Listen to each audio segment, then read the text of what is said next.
2027 and 2031. We have just started a recording, so this will be posted online later.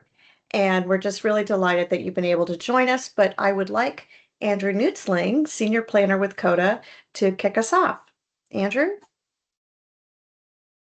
Good afternoon, everyone. My name is Andrew Nutzling. I'm Senior Service Planner with COTA, and I am helping lead the Short Range Transit Plan project with the help of our consultants from Nelson Nygaard and Murphy Epson. We're really excited to get everyone's feedback today and over the next 2 weeks. It's going to be really important to get feedback to help us set the tone for what sorts of services we are building over the next 5 years. But without further ado, I'm going to hand it back to Marie and Greg to take us through the presentation. And Marie, you're muted. Thank you, Andrew. You can see there's a number of us listed on the screen today. You already heard from Andrew. You're also going to hear from Greg Nordine in just a minute. He's the project manager with Nelson Nygaard, and then I'm going to be your host throughout the day. So just a quick reminder, if you would put your name in the chat and what lines you might be interested in and what part of town you live in. You don't have to be precise, but if you could just give us a general idea. All right, Greg, if you'll hit us to the next slide, I'll give you an overview of what we're covering today. So, what is the short range transit plan? Greg will go deep on that. He'll explain how we got to today, and then he'll do a deep dive into some data on how that informs what the service proposals are that you'll hear today. And then he's going to walk through a lot of detail. So if you've come here to know specifics about your route, he is going to give it to you. So this is about a 50-minute presentation. So we'd ask that you just be patient with us and let Greg get through the questions. And the next slide then, after he summarizes key benefits and our next steps, there will be opportunities for you to provide input. So in fact, if we go to the next slide, what we're going to do is he will present, and if there is something that you would like to have clarified, put it in the chat. I will be watching that. We have other staff who are assisting us to watch if you have questions, and then I will stop Greg and make sure that he clarifies, and so that we can all make sure we're having a common understanding of what we're learning. Then at the end of the presentation, we will ask you to raise your hand if you have a question or a comment. So I will give you instructions again when it's time for that.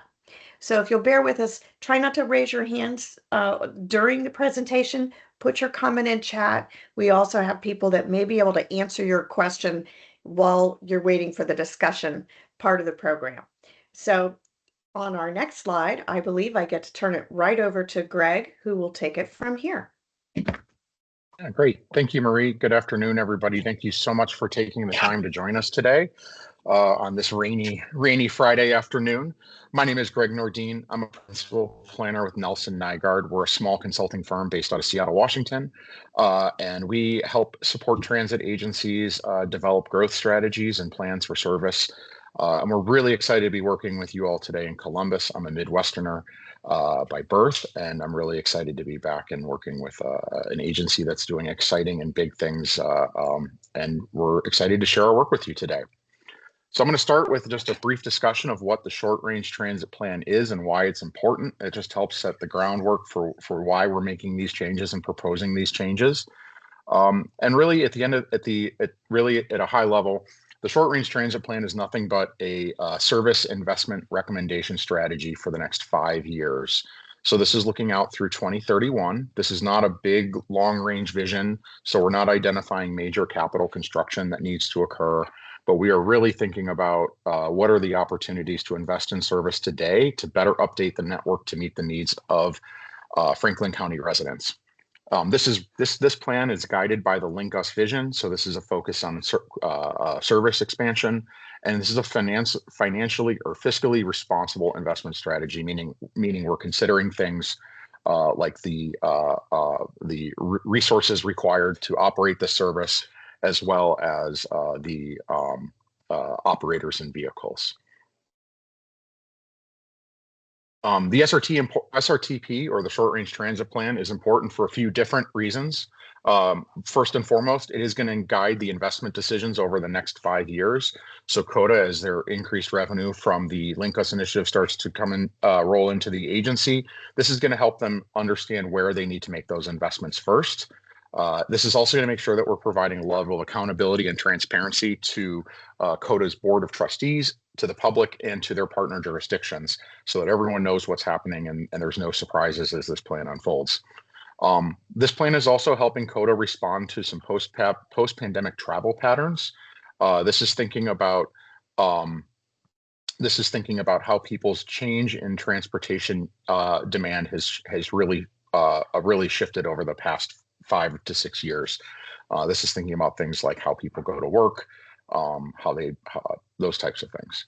And then this also helps set the stage for COTA to be successful with the Link Us initiative. And this helps provide that framework. A little bit about our process on this project. This is a process that's been going on now for about 9 months. It started with what we call our existing conditions review. And this is really understanding the state of public transportation in Central Ohio today. That we worked on throughout the summer last year. And then throughout the fall and winter, we started developing preliminary ideas for transit service. This was really thinking about where we identified gaps in the network, and really working to come up with some preliminary concepts. We're at a point now where we're engaging, and engagement we've started with our municipal partners. So this plan has been reviewed by each of the municipalities, as well as internally. We've talked to COTA's operators, we've talked with other COTA staff, and now we're at a point where we want to bring this plan public, and we want to start getting passenger and resident feedback on it. Once we've completed our engagement, we're going to finalize these recommendations. We'll bring this to COTA's board of trustees for their consideration, and if they decide that they like the work that we've done and want to approve it, then this would set the stage for implementation beginning in 2027. One thing to be clear about is that this is not a plan that will happen overnight. Like I said, it's a 5-year investment strategy. So a lot of these changes still might be 2-3 years away. And so it's just worth keeping that in mind, that these are not things that are happening imminently necessarily. Just to reiterate, our proposals are developed through a really robust data analysis that we'll talk more about here in a moment. It's also developed through a review of the existing services. We've spoken with COTA employees, we've talked with our municipal partners, and now we most importantly need to talk with you. Just something to keep in mind, these are proposals. This is not a done deal. These are not foregone conclusions. The entire intent of this process is to get feedback from the people who use our system and make adjustments to meet their needs. So we are wanting your feedback. Some of the big things in this that you can look forward to, this SRTP does include a 30% increase in service over the next 5 years. So that means that the amount of service that is on the road today, within the next 5 years, there will be about approximately 30% more of it. This includes things like increases in the frequency and span. So we're thinking about how frequently the buses arrive. We're thinking about how late at night, how early in the morning bus service begins and ends. We're looking at particularly looking at the balance of service across the course of a week, with a focus on improving weekend frequencies in particular, where there's the most opportunity. Besides the frequency and span aspects, we're also looking at some pretty large realignments of service, including I shouldn't say large. We're looking at some realignment of service to really refocus the network where we see the most opportunity for demand, and we're also looking at the potential of adding in 3 COTA Plus zones.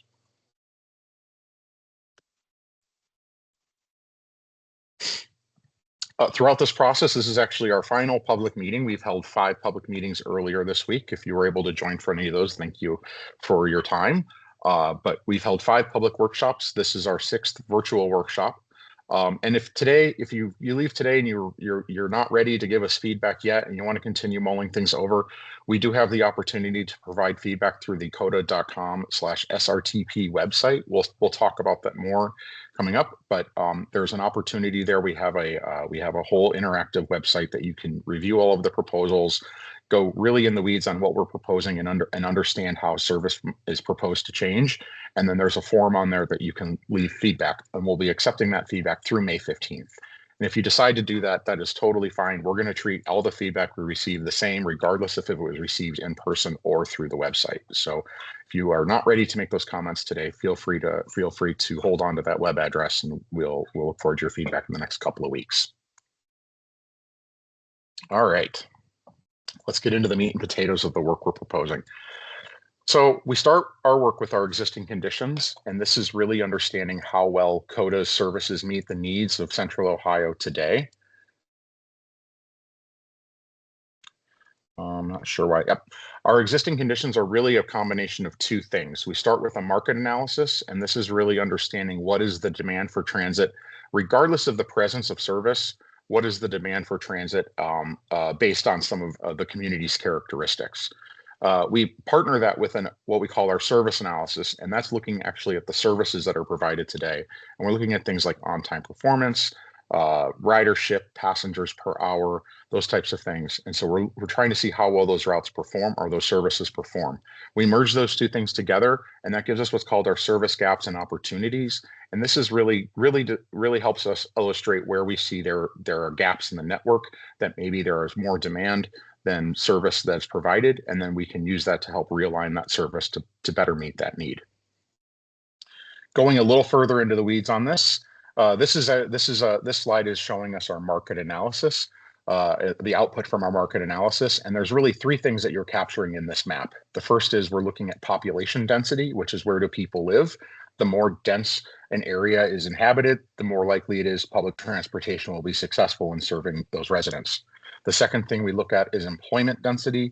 This is where are jobs located, where are there employment clusters, and that analysis tells us, again, where there are more jobs, there's more likelihood of where there are more jobs, there's more likelihood for public transportation to be successful. We also look at regional travel flow, which is how do people move from their home to their jobs, to grocery shopping, and travel in their daily life. What corridors do they drive on or use to make those connections? This map that you're looking at is the output of that analysis. And what it tells us is the darker areas are areas where we see that there's a higher propensity for transit usage, and the lighter areas is where there's might be some demand, but it's less intensive. And so these are areas where you can really support high frequency 15-minute services or better. And the lighter areas going down to the light yellow, those become areas where, again, they might support public transportation, but maybe less intensive of a use. I'm going to ask whoever is off mute to please mute themselves, please. One thing that we do consider when we're thinking about our population density in particular is we like to think about what we call our transit priority populations. And these are populations of people that we have observed that use public transportation at a greater or a higher rate than the general public. And we know this based on COTA's survey data. So when COTA surveys its passengers about their ridership habits, they ask a bunch of questions about the number of cars they own, income, those types of things. And this is used to help compare to our census data to understand, are there groups of people that are more likely to use public transportation than others, so that we can make sure that we are considering their needs through the development of this plan. And those three populations that we've identified through this process are zero-car households, are disproportionately likely to use public transportation, as well as low-income households and minority residents. When we complete the market analysis, we move on to our service analysis, and this is looking at how well the services are meeting the needs of Central Ohio residents today. At a high level, COTA operates 38 lines today. There's the CMAX line, which is the premier service at the moment. This is a high frequency 15-minute service operating on Cleveland Avenue up into Westerville.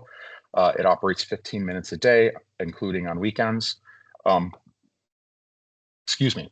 There are 6 frequent lines. These are high frequency services that also operate every 15 minutes, but maybe don't have quite 15-minute service on weekends as well. This is things like routes 1, 2, 10. These services tend to be some of the higher utilized services. There are also 16 standard local lines. These are services that operate all day, every day as well, but they operate less frequently, often 30 to 60-minute frequencies. COTA operates 14 rush hour routes lines. These are services that operate only during peak travel periods, so the morning commute, the afternoon commute home. They operate from more suburban parts of the service area, often serving park and ride lots, and then they run an express service right into downtown to bring riders into the city. And then finally, COTA operates Zoo Bus, which is a service that operates seasonally during the summer months, providing a connection from the Columbus Zoo to the Dublin Park and Ride down to downtown Columbus. Aside from the fixed line services that COTA operates, there are 3 COTA Plus zones that are in operation. You'll see one up in Westerville, that blue kind of blob shape up there.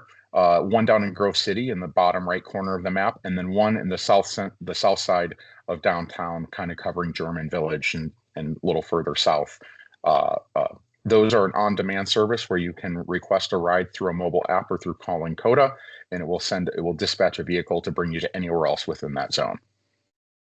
Since the pandemic, we are seeing that ridership trends are increasing pretty significantly. So COTA is experiencing pretty nice system-wide growth right now, based on the past few years, with 12.4 million riders in 2025. When we look at ridership on the route level, what you'll see in this chart there are 3 service classifications in here. Only 2 of them are visible. On the far right, these red bars are the frequent services. So these are things like Route 1, 2, 10, 8, CMAX, Route 7, Route 23, and Route 34. These services tend to be the services that operate every 15 minutes. And unsurprisingly, where you put your best service, you tend to see your highest ridership. And so these are, as you can see, those routes tend to perform pretty well. The blue bars, these are the standard services, and so these are the routes that come every 30 to 60 minutes throughout the day. And then there's a third color here, the rush hour services that are green. It's hard to see much green on this map or this chart because, quite frankly, the ridership on rush hour lines is very low. Collectively, the rush hour lines, there are 14 lines. Those require about 10% of COTA's operational resources in the morning to operate those lines, but they're only carrying about 270 passengers per day total, which includes both morning and afternoon commutes, meaning if you think about how people ride transit, usually it's a round trip, you can probably cut that number down to 130 to 140 people are reliably using about 10% of COTA's resources every day. Another way to think about this is about 0.5 or 0.6% of COTA's ridership is receiving about 10% of their peak vehicles in the morning. This is a pretty big mismatch, and this is something that has jumped out to us very early on in this project. Overall, COTA sees about 44,000 people using the system every day. When we compare the market analysis to the service analysis, this gives us our gap analysis that we discussed earlier. And this map is really important in our process because it outlines where we see the greatest demands for services. So for example, in this map, the bright orange color indicates where we see the biggest mismatch between the service available and the demand. And these are areas where we think that there's more opportunity for transit service to operate based on the characteristics of that area, meaning there's probably high density, high job density, or some combination of those things. The blue colors indicate these are areas that have the kind of the opposite issue, where there might be more service that's warranted than the population or demographics might suggest. So what this map is showing us is, like, we see that there's a really strong band of opportunity kind of in the north central part of the region, kind of Linden, a little bit in Gahanna, heading up into Westerville. We see a lot of opportunity there. We also see a lot of orange that kind of starts to populate along the West Broad, East Main corridors. We do see some blue kind of south of downtown and kind of just north of downtown as well. And that's not necessarily a big red flag to us, because often what happens is in downtown areas, you do tend to provide a lot more service only because all of the routes are overlapping there. And so to reduce that is really challenging, and is not necessarily an over service. It just shows that way in those regions. But this map is showing us that we're seeing, again, a really strong east-west connection through downtown. We see a pretty good connection between Dublin down to the West Broad corridor through Hilliard. The Dublin kind of Route 1 corridor today is really standing out, as well as Morse Road pops out to us.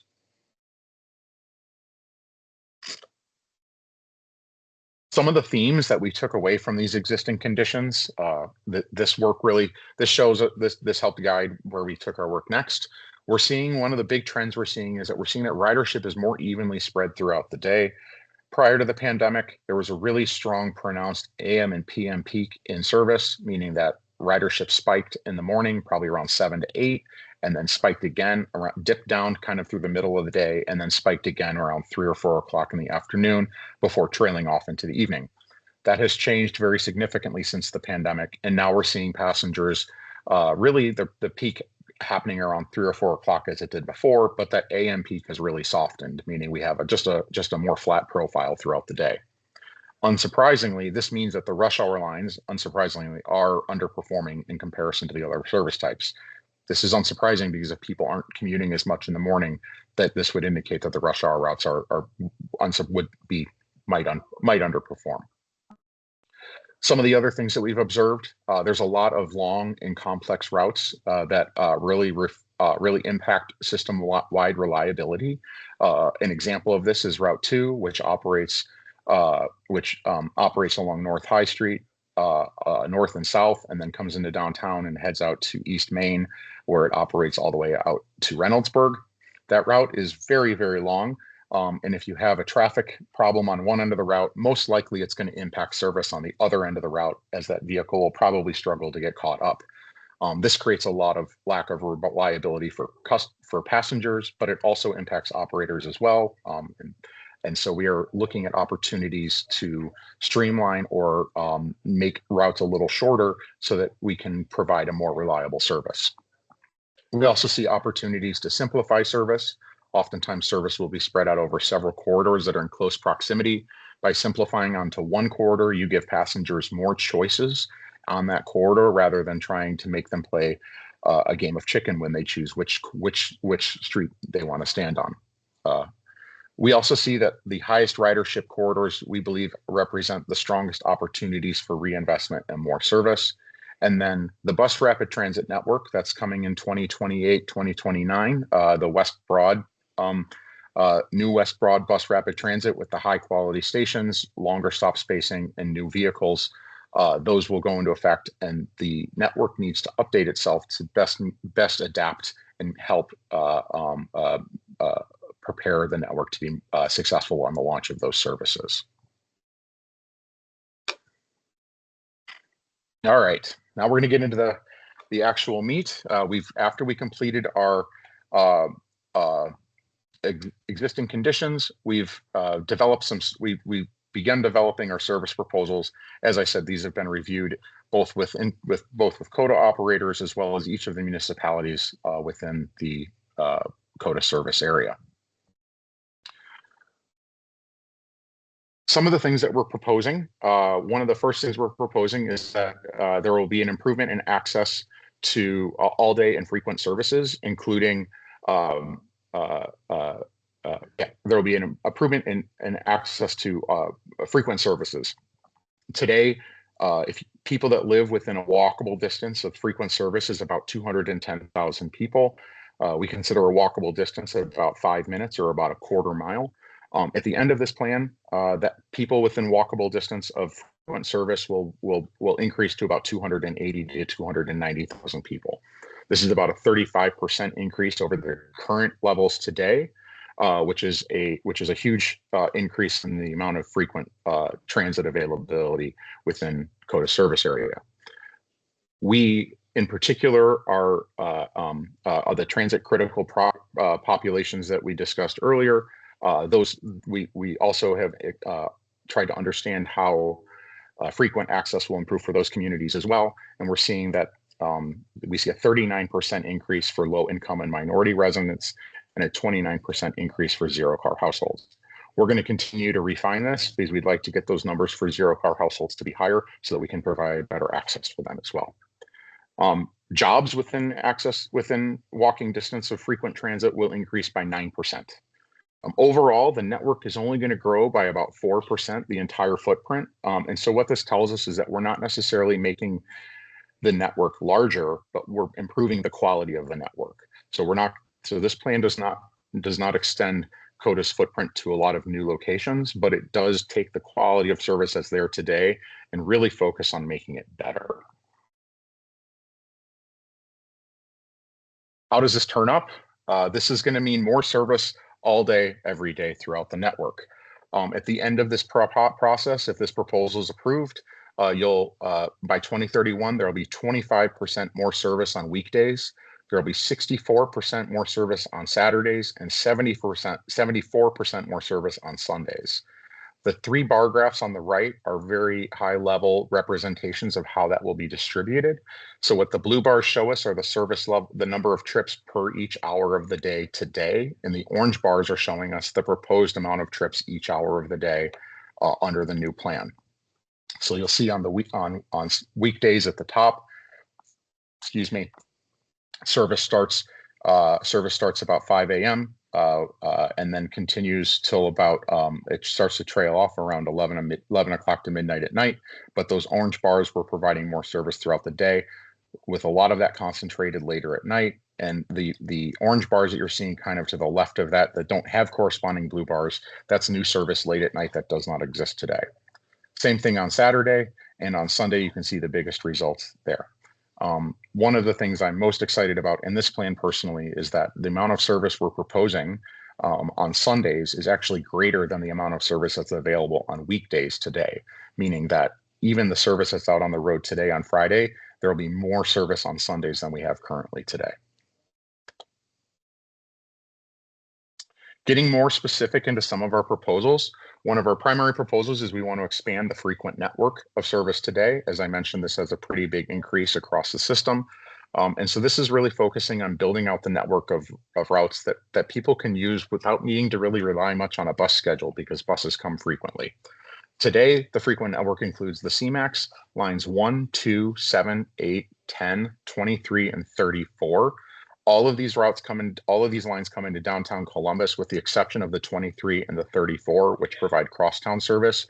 You can see the 34 moves east-west and along the Morris Road corridor, and then the 23 provides service north-south from Eastland Mall up to Easton Transit Center. In addition to those routes, we're proposing adding 2 routes to the frequent network. We're proposing to add Route 5, the eastern portion of Route 5 that serves kind of just south of downtown, heading east out to the Gender Road Town Center. And then we're also proposing to add Route 6 to this. Route 6 is actually going to be getting its frequency improvements on Monday. So it's going to start 15-minute service on Monday.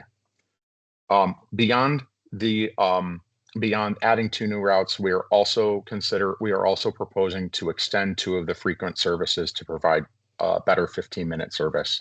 So, for example, Route 1 today ends at the Reynoldsburg Park and Ride. In Reynoldsburg, we're proposing to extend that out to Taylor Square, where the Walmart on Route 256 is. That will give that 15-minute service all day. We're also proposing to extend Route 34, which today ends at High Street, Westview, at High Street. And we're proposing to extend that over to Carriage Place, providing a 15-minute connection from Carriage Place through Easton Town Center to the Mire.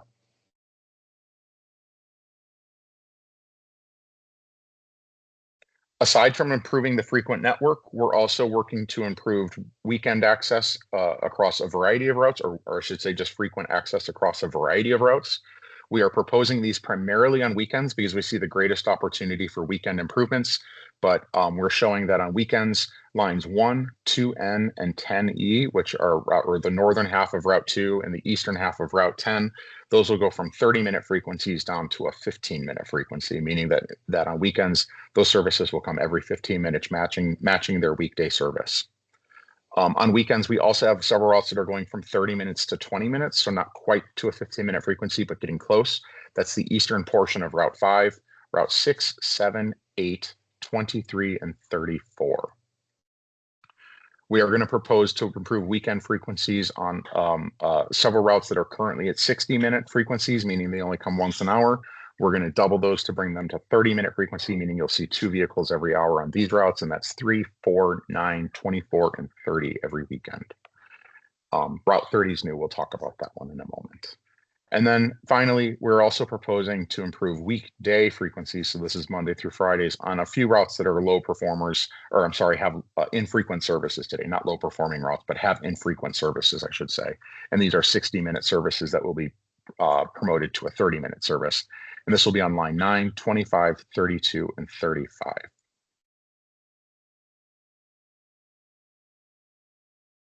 Beyond expanding the frequency or improving the frequencies, we're also really excited that because we're going to expand the operating hours, which is the times that the bus is in operation. One of the big improvements that we're proposing in the span of service is the introduction of a 24-hour core transit network. These are services that will operate 24 hours a day, 7 days a week.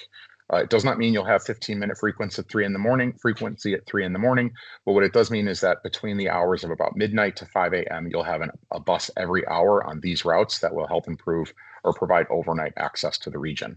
This includes routes 1, 2, 3, the eastern portion of Route 5, 6, 7, 8, 10, 22, 23, 34, and the CMAX.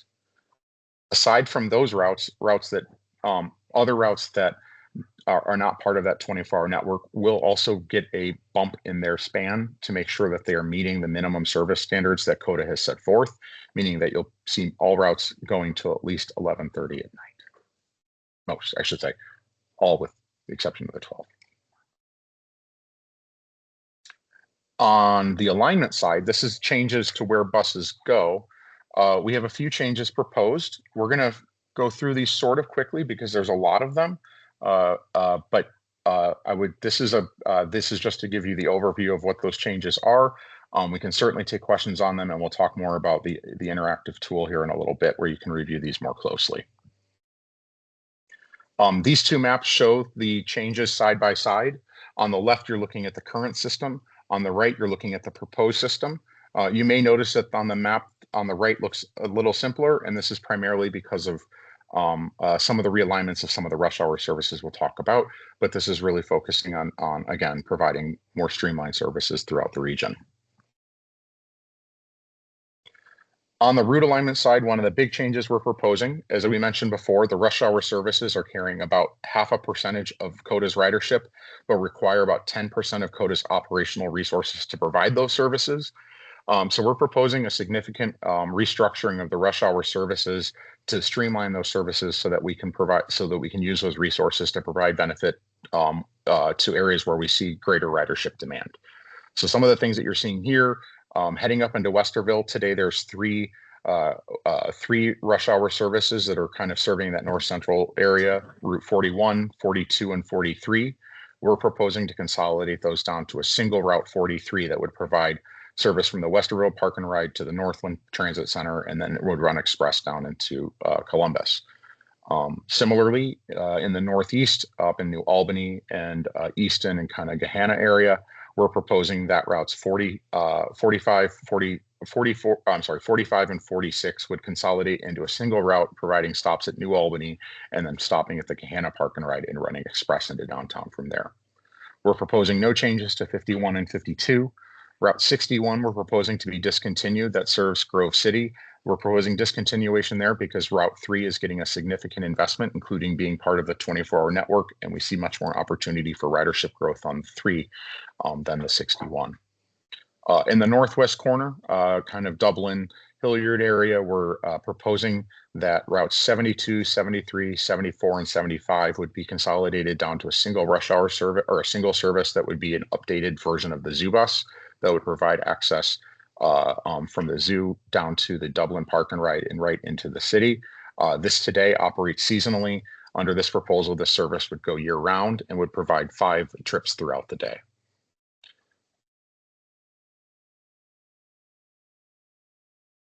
In the western part of the city, we're proposing that a few routes would be streamlined here.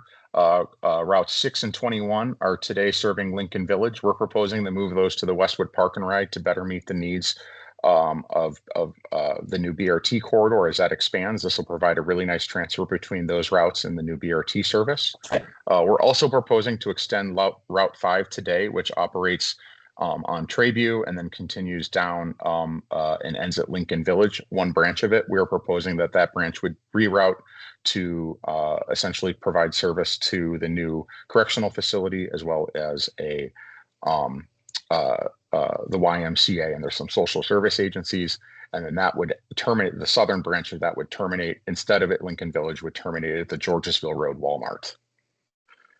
We're also proposing to discontinue Route 71 as we had discussed, and we're exploring the opportunity for a Prairie Township COTA Plus zone as well as part of this. Moving slightly north up into the Dublin and Hilliard area, we're proposing a few pretty significant changes here. Today, or we're proposing the start of a new route that would be the Route 30. That route's actually been in planning for a little while, so we're showing that it starts up in Dublin and then comes down to Hilliard and comes to OSU. As part of our proposal, we're rethinking that a little bit, and instead we're proposing that would start in Hilliard, would go to OSU, and then would continue south into downtown using Neal Avenue. This would provide 30-minute service from Hilliard, or 30-minute frequent service from Hilliard into downtown Columbus. Part of that is part of this proposal. We are also proposing to expand Route 1 today. It ends at Carriage Place. We're proposing to extend that north up to Bridge Park. This would provide 30-minute service from Dublin down to OSU and then continuing down Neal Ave or continuing on High Street into the city. We're proposing to discontinue Route 33 as part of this, but Route 33 will be replaced by several routes that are going to be extended, including Route 1, which would cover the Bridge Road portion, Route 21, which would cover the Sawmill portion, and then Route 34, which would be extended from High Street over to Carriage Place, covering the Route 33 routing that does that today. This means that if you are a rider of Route 33, you will have 3 new options that can bring you around the region, throughout the region. We are also proposing a potential COTA Plus zone in the Dublin area as well as part of this.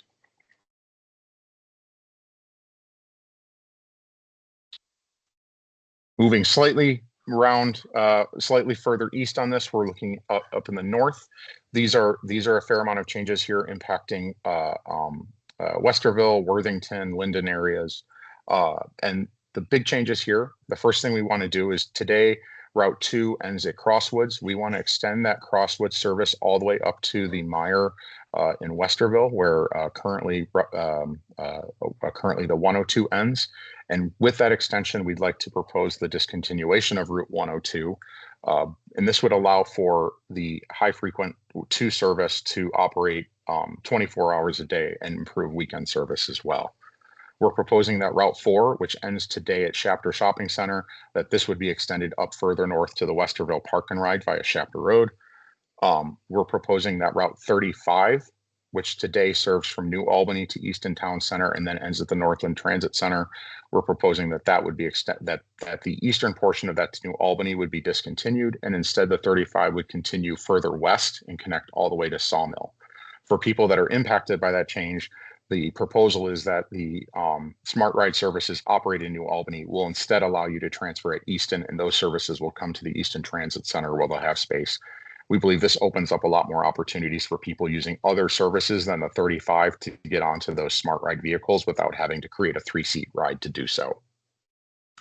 We're proposing to extend the CMAX from Ohio Health up to Northgate Plaza, where it will have a similar end of line to Route 2. We also want to propose to reroute line 8 from Boardwalk and Shafter to Northland Transit Center. This is a fairly small reroute, but we think that Northland Transit Center provides a greater opportunity for connections.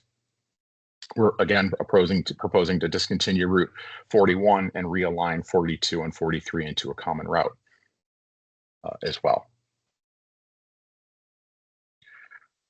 Moving on to the northeast, This is probably some of the bigger changes. So this is going to take a moment.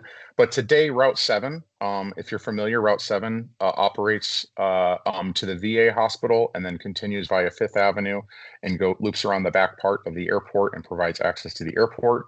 Half of the trips do that. The other half of the trips operate up Cassidy Avenue from downtown up Cassidy Avenue to Easton Town Center. If you're somebody who's ever ridden the 7, it is a very long and confusing route. If you're trying to get to the airport, it's not particularly intuitive, nor if you're trying to get to Easton does it work well either. We are proposing for Route 7 that this would instead just end at the VA hospital, providing frequent 15-minute service from downtown to the VA hospital. To serve the airport, we're proposing the creation of a new route called Route 99 in this proposal, though it'll probably go through a branding exercise at some point. And this will provide a direct connection from downtown or from the airport to downtown to OSU, meaning it is an express service that will serve 3 destinations, the airport, downtown, and OSU, that will operate once an hour from about 5 in the morning till midnight. We're proposing for the Cassidy Avenue section of Route 7 that we're proposing to discontinue. We're proposing that that would be replaced by improved service on Route 9, which would streamline and use Cassidy Avenue to head up to Easton Town Center, providing a direct connection from Easton to downtown along the long Route 9. For the sections of Route 9 that would no longer be served, which are primarily along Brentnell Avenue, we're proposing to replace that with a COTA Plus zone potentially. And this would allow for just better service in a part of the city that the street network does not really work well for large buses. We think this would be a good opportunity to provide connections to frequent services without having to navigate a 40-foot bus through some tight areas. We're also proposing through this that line 11 would also be discontinued. Again, primarily, this is largely due to low ridership and redundancy to several routes. It pretty much doesn't offer unique service in the system. It kind of is replicated by several other routes. So we believe this is an opportunity for that service that it could be replaced with this improved COTA Plus service as well.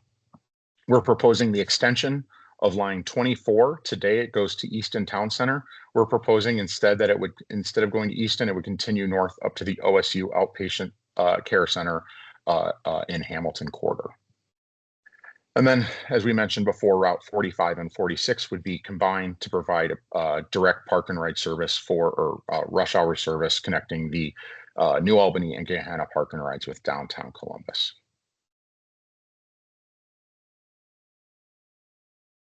Moving further to the east, looking at Reynoldsburg, we're proposing that Route 1, Line 1, would extend from Reynoldsburg Park and Ride out to the Taylor Square at 256 with 15-minute service.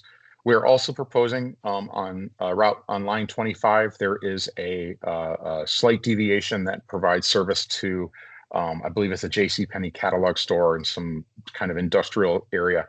We're seeing no ridership in that area, so we're proposing that instead Line 25 would just stay on Gender Road to streamline and make that trip more streamlined for passengers. We're also considering a potential COTA Plus zone in this area as well.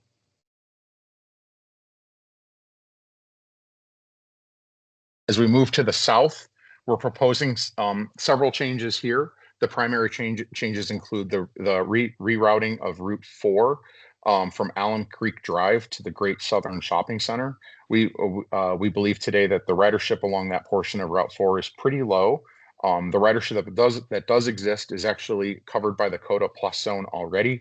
So there's already options for people that are living in that area to access transit and continue to access transit, but that most riders on Route 4 would benefit from the improved connection to Great Southern because it will provide them access to a grocery store, which does not exist at the terminus of Line 4 today. Yes. This would also include, I should also add here, this would also include, you'll see this orange line kind of at the very top right kind of side of the slide that says East Main. This is the introduction of the bus rapid transit service that's coming in 2029 on East Main Street. And when that occurs, we'll have to make some adjustments to Route 2. We'll talk about what those are here in a moment.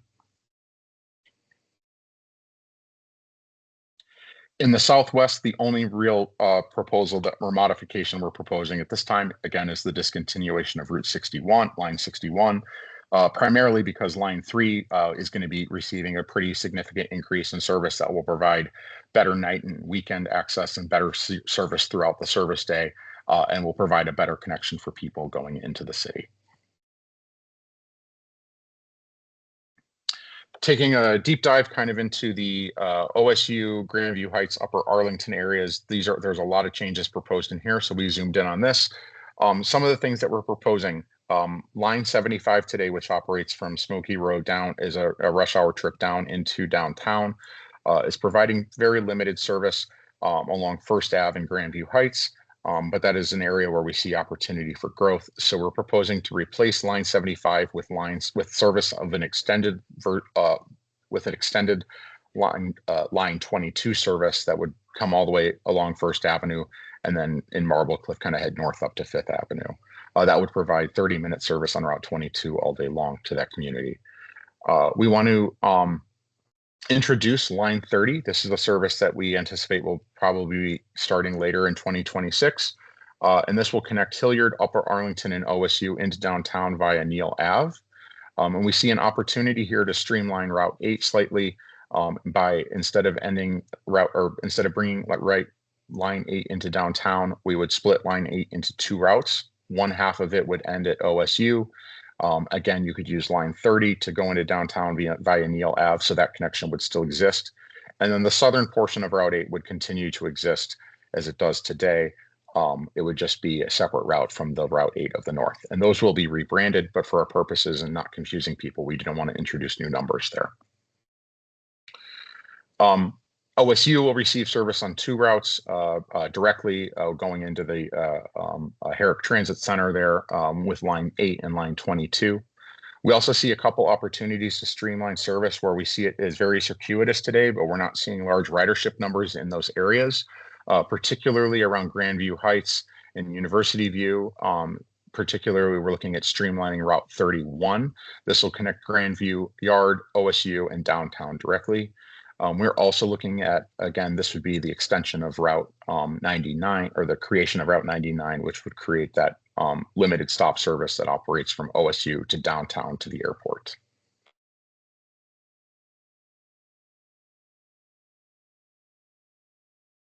One of the big changes we haven't talked about, but you may notice that some of the routes we're showing them with letters after them, and this explains why that is.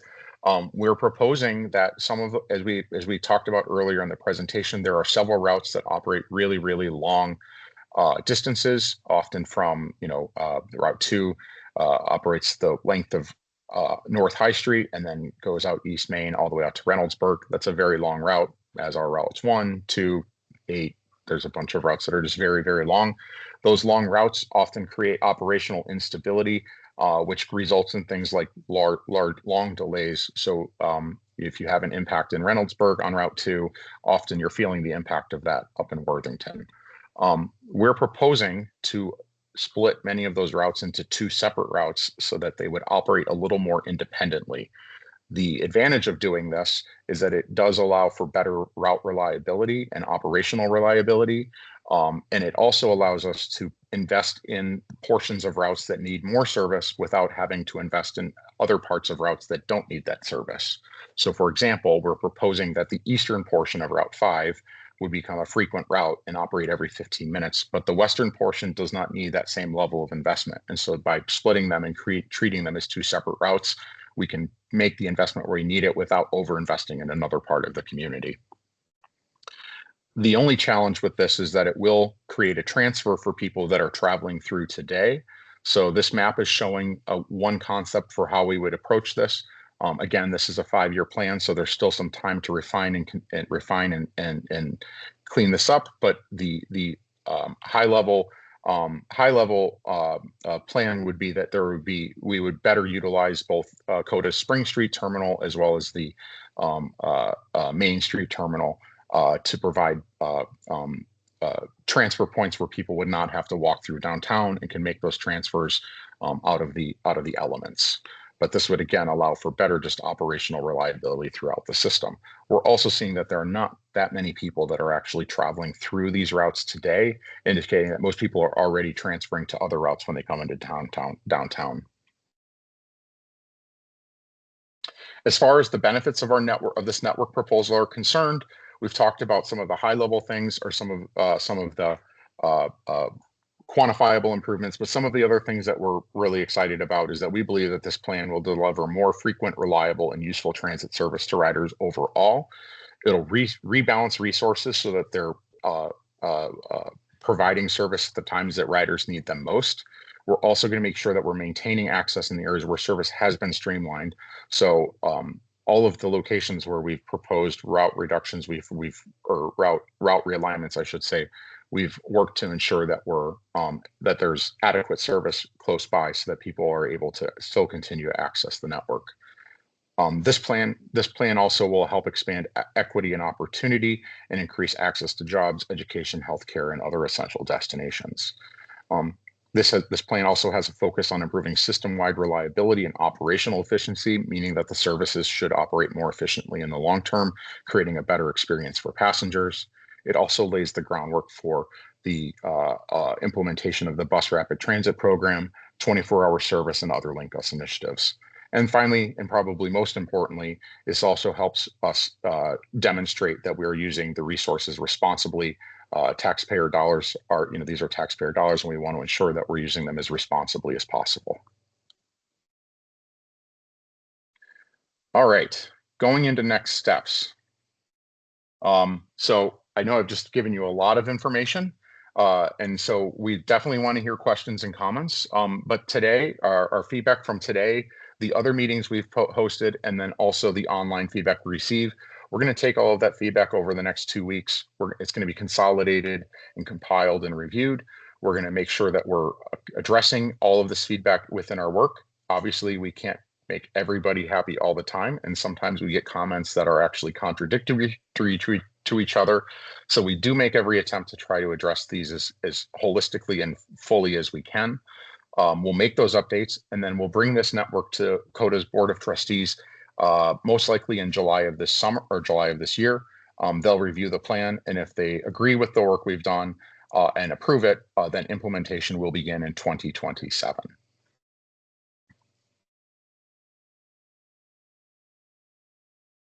All right, I think we're going to get into the feedback portion of this. Marie, am I kicking this over to you? You are. And Greg, thank you so much. And thank you everybody for your patience. Before I call on you, Dan, I want to note that there's been a lot of discussion in the chat about the 102 and the whether the two can really meet the needs of those who are riding the 102. There were also a lot of comments about rush hour service and liking the expedited trip limited stop access to downtown. There are concerns of a major gap in service on heading north on 23 towards Lewis Center and also in that Polaris area. And James and Jenny and actually Andrew as well have been responding to those comments, but I think we might want to get into some discussion on that. And then there was a comment that riders on 41 will not use 43. So a lot of comments along those lines, but let me get to Dan, and then I think it's Bill Curry after that. I'll double check. Dan, if you can unmute yourself.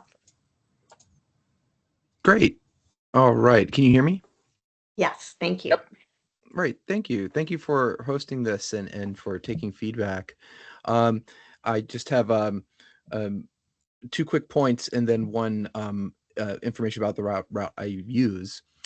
So one point is that thank you for all this information. The widgets and the maps on the site are really slick. The ability to wipe and see the different routes and all the different overlaid data. It's really, really useful.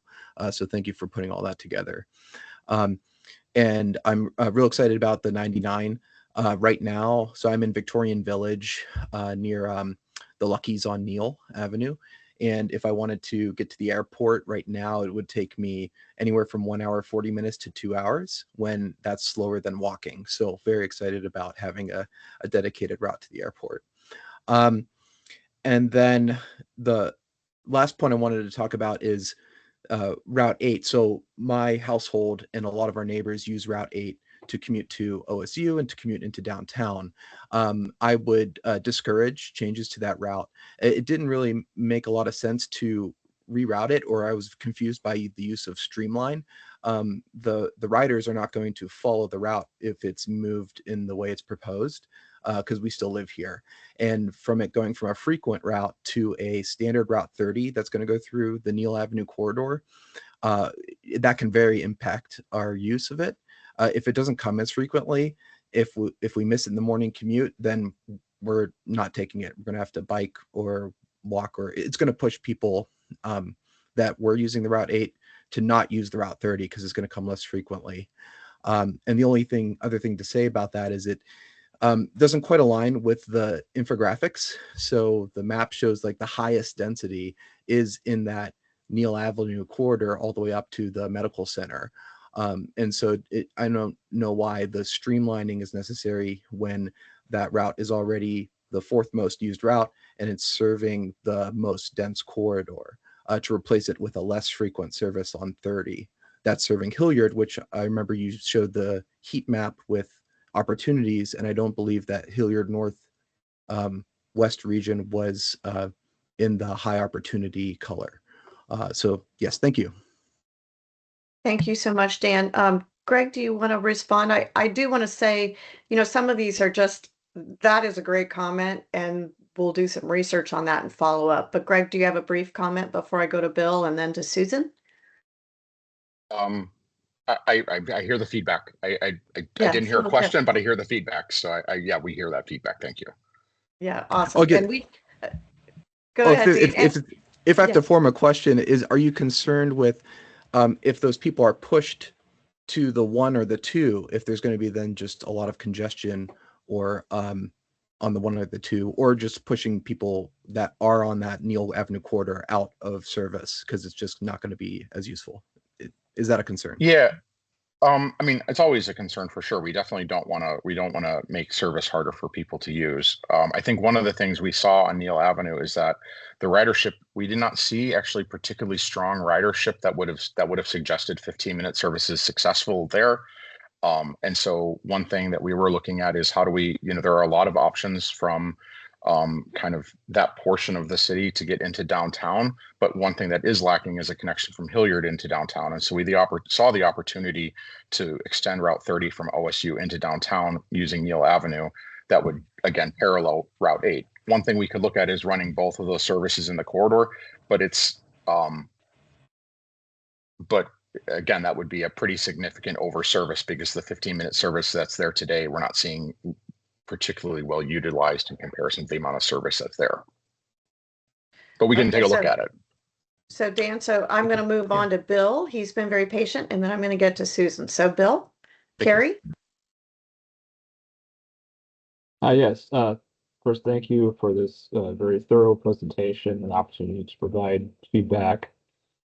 My question, I guess, that I did not put in the chat yet is, you did a lot of analysis on current and recent ridership trends, and Mercy did a very thorough job there. What I did not see, and I'm curious if was included in the analysis, was future ridership projections based on the national trend of employers requiring employees to return to office either full-time or more than half-time, and how that might impact the commuter demographic that you have said has demonstrated low ridership recently. Coupled with high fuel prices, which we hope are a temporary spike, but you never know, right? Absolutely. Yeah, that's a great question. So you're correct that this study is not looking at long-term ridership trends, and that is intentional because this is a short-range transit plan. The window that we're looking at is a 5-year implementation. So this is really focused on what are the things that COTA is doing in the very, very short term. COTA is working. I believe they're planning a update to their long range plan where they would actually start to dive into those longer trends in the next year or so. So that is something that they'll have an update to pretty soon. But this is really focused again on the operational changes that are occurring in the very, very short term. And so we're looking at the ridership that exists today. We're seeing where the demand is today, and we're trying to adapt the service to meet those needs as best we can. As far as the longer term trends around commuters, we're 5-6 years out, or 5 years post pandemic. The other services that COTA operates, the frequent services, the standard services, those are all showing really strong recovery for the most part. They're at about 75 to 80% of the ridership they were back prior to the pandemic. The rush hour services have not rebounded at all. They've maybe regained about 25% of the ridership that they had since 2019. So we're 5 years in and passengers are not using those services. Yeah. And So I just wanted to, Yeah. that was my follow-up, was related to that. And I'm just wondering if and how much consideration was given to whether or not the lack of rebound is the lack of full service back to those routes, because my understanding is there used to be even more options for the commuter rush hour routes pre-pandemic. And so if your work schedule doesn't coincide with one of the options that's there, you're not going to rejoin that commuter group. Absolutely. And then, yes. I think the challenge we have is it's a little bit of a chicken and egg question. Right. Does COTA invest in services that are really, really underperforming, or does COTA use those resources to provide where they know that there's ridership demand that's already unmet? I think in a perfect world, they would do both, but the reality is there are fiscal and real constraints. And so it does become a question of trade-offs. Investing in those rush hour services and continuing to invest, especially with such low ridership, would be at the detriment of other riders that are already that are already riding the system. So I think there is a kind of a chicken and egg question there. But in all reality, this is not a Columbus specific problem. This is a problem that we're seeing nationally with these types of services. And similarly, most agencies are not seeing these types of services rebound, and it's largely because people's work patterns have changed. The number of people that are working a 9 to 5 and in a downtown environment is different than it was 5 years ago. And people that are still making those commutes are often doing so only 3 or 4 days a week, meaning that they're probably not buying a monthly pass and probably not relying on transit to make that connection. But it is a valid point. We know that most of those rush hour services only have a couple of trips a day and are not providing particularly great service. But it's really hard to justify wanting to expand that when you're only seeing 2 and 3 people use those trips a day. Yeah, it's more than that, but I'll yield the floor to the next person. Thank you. Thank you. I appreciate that, Bill. Susan, and I know you've posted a lot of comments, so I have. So- And it's actually, I can follow up on what the comments that Bill was making. Almost all my comments are in the chat, so I'm so sure you all see them. But related to ridership, it looked like in your analysis that the ridership data was from September 2024, something like that. But the state of Ohio mandated a return to office in March of 25, and I ride the 41, and we absolutely started off slow, but we absolutely have seen continued increase on that route, even with the one time going south that we have for commuter service. And so I think multiple factors on ridership from that 41, 102 kind of route is that we have that return to work, the growth in just north of Crosswoods in 23, the apartments that are going up are huge. So the population is growing quickly up there.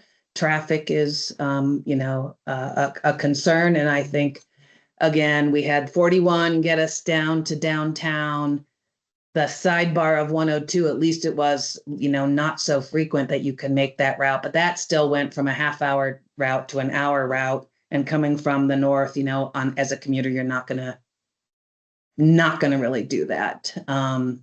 So I think that this state of Ohio mandate, and I do see other offices starting to do that as well. So I mean, even downtown, you see more activity. So I think that's a big miss from the commuter route. Seems like you're solving some of the internal city, but this plan would eliminate many of us that want to use transit, and we wouldn't be able to with this.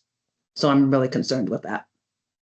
And that 20, and just one other comment, I made the comment about, you look at 41 and 43 and the other routes, and it all looks like those buses go the same way, but the people getting to those stops don't go the same way. So for instance, those of us, Worthington, kind of Powell, Lewis Center, we come down 23 or 315, and there's not a really good, horizontal route to get to those other stops. Doesn't make any sense. So that's my comment. I really hope you relook at that in the short term, because that impacts us. Thank you. Appreciate that. Thank you so much. Thank you for your comment. Yeah. And all of you, your level of specificity and so forth in your comments is just really, really going to help the team go back and look at some of them. Greg, can you talk a little bit more about line 102 and 2? There's a lot of conversation about that and maybe some of the logic behind it and what you see the outcome of that might be. Should we move ahead with that? So one of the recommendations we're proposing, again, I'll go back to the slide so we can look at that. We're proposing that Route 102 and 2 would essentially merge into just a single longer route that would provide access from downtown to, oh, that was it. We go from downtown all the way up, following the same exact routing as 102 today, but instead the 2 ends at Crosswoods. We propose that 2 would actually continue further north and provide service all the way up into Westerville. This will create a 30-minute all-day connection on Route 2 from Westerville using the same exact alignment as Route 102 into downtown. The only difference would be that it wouldn't have the limited stop feature that 102 has, which would mean that everybody that lives along that corridor would have access, which is not available to them today. Route 102 riders are given limited stop service, which means that people that are waiting further south along that corridor often are unable to use that service that's going right by them. And so this would expand that opportunity for them. By consolidating these 2 routes down to a single route, it also allows us to do things like expand the frequency or expand the overall service available. So this helps make things like late night service or overnight service more feasible. It also helps with the weekend expansion as well. So instead of having 2 routes that are serving the same corridor, you'd have 1 route with much better availability throughout the course of the week for all users, while providing access to people that are still on that corridor. So we're proposing, there would be 15-minute service from Westview South, and then from Westview up through up into Westerville, you'd have 30-minute service, and that again would be 7 days a week. I'm looking at this map, Greg, and how is Polaris served? Which route gets to Polaris? That would be Route 2. So that would be Route 2. Okay. Yeah, just where it's kind of that there's like 2 labels that say Westerville, kind of next to each other. The bottom left one, that's Polaris right there. Okay, great. Thank you so much. All right. Another question that has come up is the 41 bus riders won't use the 43. That's one comment. And then also kind of more detail around bus stop improvements. And let's tackle the 41, 43 first, and then we'll come back to bus stop improvements and how some of that's being tackled through a different process. Yeah, so the 41, 42, 43, I'm going to scoot back to this slide. So 41, 42, 43, these are 3 routes that they're covering a fairly similar geography today for rush hour riders, and they're all only operating with 1 or 2 trips on each of those routes.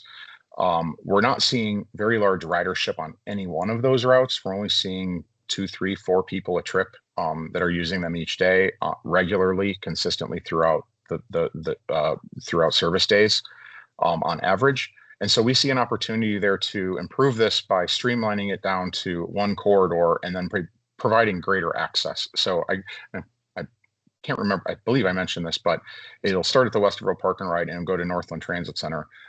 Currently, it's only happening about once or twice a day. This will be able to add more trips so that there will be actually better access along this version of the 43.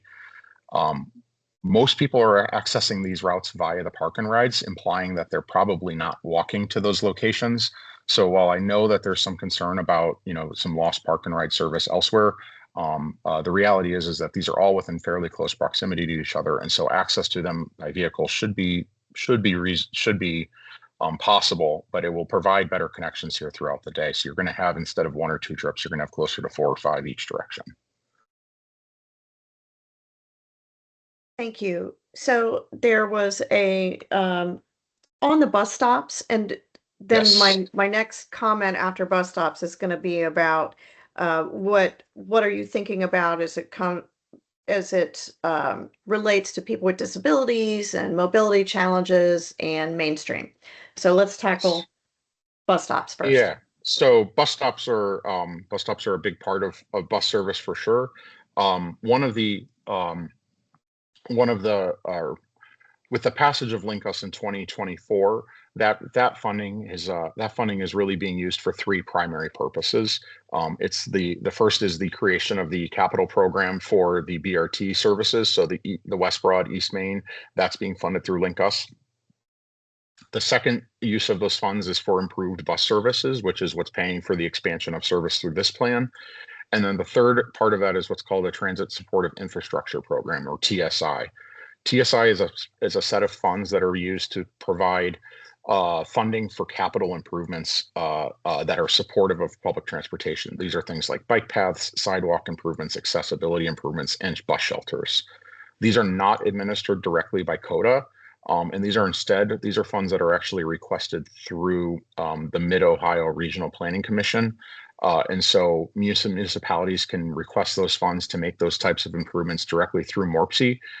And if they're funded, it'll provide the assistance to make those capital improvements. COTA also has its own shelter program that they are expanding shelters.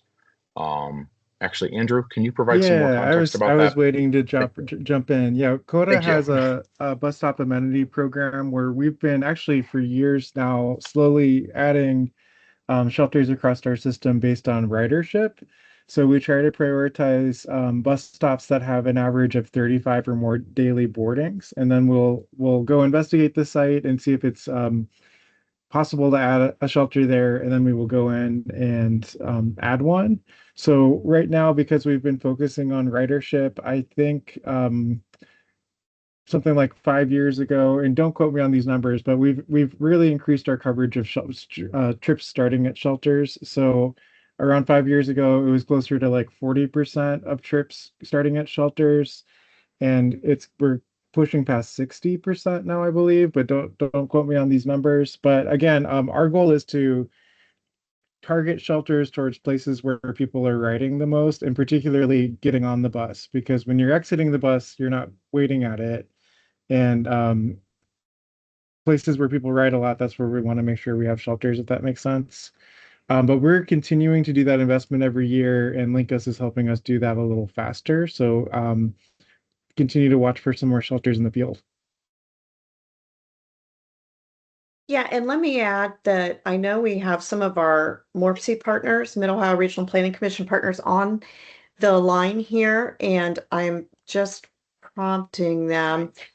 If you have suggestions on how to improve access to bus stops and so forth, you can leave us the comments right here. You can put them online on areas where you think those improvements need to take place. And Morpsey, do you have a website? If you do have a website where people can provide comment or some thank you. You could do it on access on Link Us too. There's 3 different sites where you can go and provide input. So we're really eager to hear that. I would like to say I appreciate that all of you use transit. I feel your passion for transit, and you're sharing your feedback with people who want to give you more transit. I Greg and I used to work for the guy that said we didn't get into transit to say no. We would love to say yes to everything. So just know you're not talking to people that are not sympathetic. We are just as passionate about transit as you are, and would love to just put all day 15-minute frequency on every route if we could. So we appreciate your comments. All right, so I'm looking for other people to raise their hand if you want to dig into a comment you already posted. There is actually a clarification I wanted to make, Marie. I saw a Thank you. question in the chat about our data analysis and how we were able to understand that rush hour routes didn't necessarily, or rush hour lines, something along the lines of the analysis overcounting areas that have frequent service. And I want to go back to clarify, when we do our existing conditions analysis and we're looking at the underlying demographic characteristics, this is not in relation to the service that's available today. This is looking at just the demographic characteristics that lend themselves to usage of public transportation. So this is not undercounting areas that are receiving less service. This is just looking at every area, looking at the same densities, et cetera. So when we say that there's not as much potential for service on some of the rush hour lines, it's not because we are saying the ridership is low on them today. That's certainly a factor on the service analysis, but on the market analysis, this is looking at the underlying characteristics of the community and whether or not the densities or the types of travel that's occurring today would support that service. So it's not undercounting it. It's looking at a different aspect of it. Just want to clarify what we're referring to there. Thank you. And Sarah Lucas, I want to acknowledge you're saying that you don't have access to a mic. And you've put a lot here, and I think we've addressed some of your comments, or I think most of them either directly on the chat or I'm just scanning through the chat again to see what we haven't hit. Greg just talked about the analysis, and Marie, I'd yeah, like to address one about mainstream really quick. I see one is from Addison, actually, and they're great, thank you. wondering what our plans are for improving mainstream, and which is our service for people with disabilities. Mainstream service pretty much mirrors our fixed route network. So, for example, if COTA extends a bus line further into a new area, there will be more mainstream coverage in that area along with the bus line. And same thing with the 24-hour network. So if we create a 24-hour network, that means that our mainstream operating hours near those lines will also be 24 hours. So any service improvement we're making here to fixed route or COTA Plus will also be reflected in mainstream, if that makes sense. Thank you, Andrew. And Sarah, here's a question you want us to make sure we talk to. You're wondering why we crammed all of our public meetings into 1 week and how else people can provide feedback. So the online survey will be open until May 15th. There's also on the website, there's the ability to email comments or to respond to the survey. And we have to manage how much time it takes to provide public meetings and so forth. So we've been around 5 quadrants of the community this week, and we will be promoting that online survey, both through social media and through our member partners. The presentation, as soon as we have the recording reported back to us, we will work with COTA to get the presentation posted online. Give us till Monday or Tuesday to do that, but between the recording and then also the actual PowerPoint file, you'll have both options to look at. You can also scan the code right now in the website and dig deeper into that site that gives you a lot of detail and a lot of data. If you love transit data, that's the place to be. I would also add to that, Marie, if you've been on a COTA bus in the past 2 weeks, you may have noticed door hangers that are hanging from the grab bars. Those are on every route in the system right now. And those are directing people to provide feedback on this project. We've actually had several people that have shown up to public meetings with them saying, thank you for posting this because this is how I learned about it. And so we are making every attempt to reach riders, even if they're not in tune to digital communication. Thanks, Greg. So Andrew, you've got your hand up. What's your question? Yep. Are you able to hear me? Yes. Yeah, you're a little soft. Just speak up a little. All right. Yep. All right. Yeah, I put some comments in there, but yeah, just wanted to reiterate my current commute. I take the 41 in the morning to downtown. Super convenient. It's like 20 minutes, so not bad at all. But then in the afternoon, because the 41 doesn't leave downtown until 5, I take the 102 up at like 3:30 or so, and it's probably like 55 minutes depending on the day, which is kind of rough as it is, especially compared to 20 minutes on the 41. So I guess my concern would be with consolidating the 2 and 102, it's probably going to add another like 10-15 minutes to that commute, and it's going to be rough.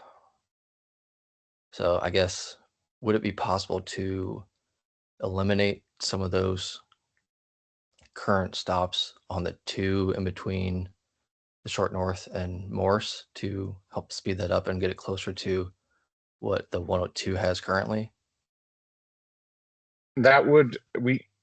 We'd probably want to look at other options for improving travel times that don't reduce access for other riders, because if we remove those stops, essentially we're saying that people that are using those are they're going to bear the brunt of travel time improvements for people living elsewhere in the system. So it would most likely need to be things like looking at either kind of queue jumps or other opportunities to improve travel time, but you wouldn't want to necessarily remove access from other riders to do that. Yeah, and I will say our processes don't end at this plan. So, for example, I think one of the things we're hearing is the need for faster travel on COTA's bus lines. So perhaps a follow-up project to this could be looking at ways to speed up bus travel across the city and not just on the 102, but on the 2 as well, and all sorts of lines across the city. I also want to mention this is a vision document, and then over the next 5 years, we would be implementing different parts of it during our regular service change process. I think I put a little bit in the chat about this, but COTA does service changes 3 times a year, and we have a series of public meetings for each of those. So we have our 5-year vision from this document, and then when we actually go to implement it, we'll be doing another public process and also tweaking it and adjusting it based on what we find in our process. So there could be all sorts of ways that it changes at that point too, but we're really just setting the vision for those service changes now. Okay. And as I remember, you guys had mentioned how the 102 isn't that much faster than the 2. But at least when I take it during rush hour, I think because it's so popular, especially at some stops around Ohio State's campus, there'll be like 10, 12 people that get on. So that takes some time, especially if some people are using cash or putting coins in. Like that really slows it down. So I guess can't remember where I was going with that, but yeah, just want to keep And there's mind and fare payment. There's all sorts of things we could look in to speed up transit service, especially with the new BRT lines. Those will have offboard fare payment. And then I also want to mention COTA now has tap to pay with contactless payments with a credit card or smartphone. So that's another way that we're hoping to speed up boarding too, just being able to pay with not using cash, not having to get $1 to enter a slot. So there's lots of things we can look at to try to help with this. yeah. Okay, And so we have Andrew, can you wrap up? I've got 2 more yeah, people. sorry, just 10 more seconds. I do like the new line 99 to the airport. That is a good idea because I was sad when the Air Connect disappeared. So thank you for hopefully bringing that back. Thank you. I want to go to Brittany next, and then we'll go to William. And we have just 7 minutes left, so if you can be brief. Hello, thank you. I just wanted to kind of piggyback on Andrew's comments that he just made regarding the 102 and the 2. I, as well, am a passenger of the 41 and the 102. I've kind of used those in combination over the course of many years working downtown and riding COTA. The 102, it already takes about an hour and 10-ish minutes to get from downtown to Worthington, which, again, that it's an option and we do that when we have to. But in reality, if we were able to ride in a car, which in some cases we're using the bus because we don't have a car, it would have taken us 15 minutes. So the idea of already taking a bus ride that long and then the idea of the 102 going away and there being more stops on the 2, it just seems like a nightmare on top of already not being able to use our standard park and ride express route. So it's a lot of change. And I know, the data doesn't show that it's a lot of passengers, but these are people's lives. And we do all have circumstances that don't always fit into the data that you show. So I just wanted to share that. Excellent point. Yeah, Appreciate that, I Brittany. I appreciate the feedback that these are people's. It's very true, and this is not in this we're trying to improve as much access to the system as possible. Obviously, we've got to go back and do a little bit of reconsideration of some of the things we've discussed today. I am curious though, because I've heard people mention this. Several people mention hour and 10 minutes to go from downtown to Worthington. Yeah. That would mean that your bus is late 30 minutes every day because it's only a 45-minute travel time on the 102. Is there a time of day that it's doing that? Because I'm looking Um, right now, it's only scheduled 44-minute travel time. I mean, there have been a lot of times that we've got caught in traffic, we've gotten stopped for things. I mean, it's an agonizing bus ride, to be honest. I appreciate it. Like, I'm not going to complain about Yeah. the ability to be able to do it, but there are definitely things that delay it. There are people that get on and they figure out they're on the wrong bus and then they have to stop. There's always things that are seeming to come up that make it take longer almost every time. Well, part of this is like the confusion of people getting on the wrong bus is exactly Yes. why we're proposing to adjust it. Yeah. Because So, it is confusing to have multiple services on the same corridor, especially if you're somebody who's waiting at a stop and that bus passes you by because it's not available to you. But I think that's where I'm struggling is I'm looking at travel times now and I'm showing they're only about 40 to 45 minutes scheduled. Now, if they're an hour and a half late, if that's an hour and a half, taking an hour and a half, that's very concerning. So we'll have to dig into that. I mean, So it certainly seems like it takes longer to that than me when I've timed it. So I don't know. Like I've said, there have been many times that there have been delays and things, but um, anyway, Yeah. thank No, I you. hear so that. Yeah, thank you. I want to get to William because we only have William, Yeah. you got to be succinct and our response has to be succinct and I want to try to catch a couple more. It'll Go ahead, definitely be Brian. succinct. Let me go right now. I ride those buses too, the 41 and the 43. I think the numbers do get skewed a little bit because years ago I used to ride the express bus and used to be able to get into the office and out of the office on the express buses.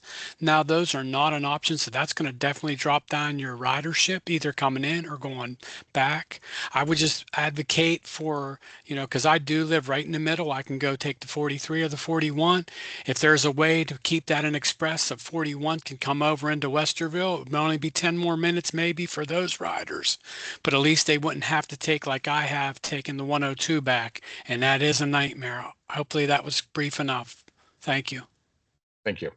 Love it. Very succinct. Thank you, William. Okay, so there was a question there about when West Broad construction would begin for bus rapid transit. They're still planning to break ground late this year or first quarter next year. Some of it you won't see at first because it'll be utility relocation. So that is going to continue to move ahead next year it'll become more visible. Then on the electrification, COTA is looking at improving and increasing its infrastructure for its electric buses, but in the meantime, it is buying more CNG buses, and so there is progression on that. Here's your opportunity to do a deep dive online. Here are the options. Here's the website. You can scan the QR code, navigate around the different pages, and then there is a place where you can provide feedback online. What works for you, what doesn't. The more specific you are, the easier it is for the planners to work together to address those issues. So that is very helpful for us. If you think we missed the boat entirely on something, and you've been very vocal about that, and it's really great information and we appreciate it, don't be shy, write it down. I am going to conclude this recording, and we will strive to get this online within a couple of business days. So with that, we will adjourn. Have a great weekend, everybody. Thanks for coming. Thank you so much. Thank you.